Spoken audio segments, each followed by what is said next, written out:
All right, guys, I got that thing painted, got it out of the booth, and stuck it on the hood in here. We'll take a look at it. Like I said, it ended up being a nice gray color. Now, I'm going to show you there's going to be some little imperfections in this thing. I'm not wet sanding, buffing, nothing. Again, this is a hood ornament. But it did turn out pretty neat. And the whole point of this is, this was just something I did with a scrap piece of aluminum. I don't know if you noticed in one of the videos, I think it made it in there. I didn't mention it, but if you were paying attention, there's actually a footprint on that piece of aluminum. When I flipped it over at one point showing you something, there was a footprint. I mean, so this thing was all warped up and all that. I'm telling you all that to say, I know you guys got stuff laying around your house and stuff. It didn't have to be aluminum, it could be anything. Yes, I happen to have a sheet metal brake in the back of the shop, and it's not that good of a one. You could do the same thing with a couple pieces of angle iron and a vise. But I did this just for something fun to do and to fill that hole in the middle of that hood. This is only going to be a 2-minute long video. This hood was trash. Like I said, the only reason we had this hood was to get the original scoop off of it, which looks very similar to this one. I'll try and dig up a picture of the scoop that was on here and show it to you if I can find it.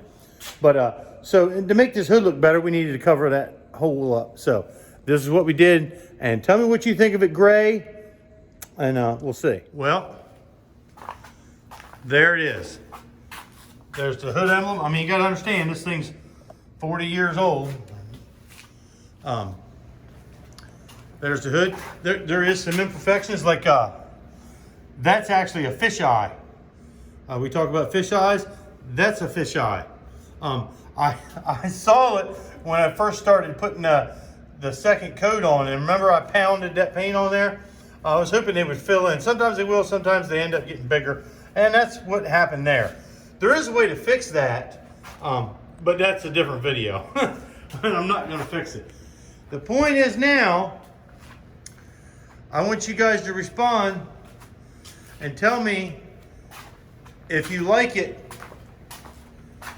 gray. I've got it bolted down.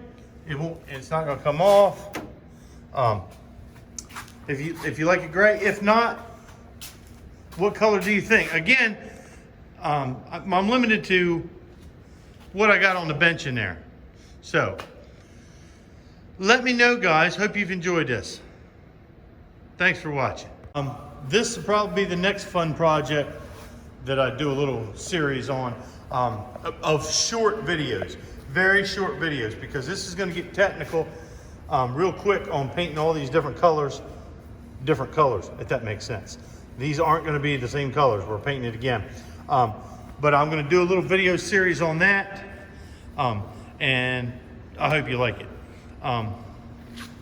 So like I said, comment on that hood that's in there. Comment on the hood that's in the mixing area there, and stay tuned for more short videos.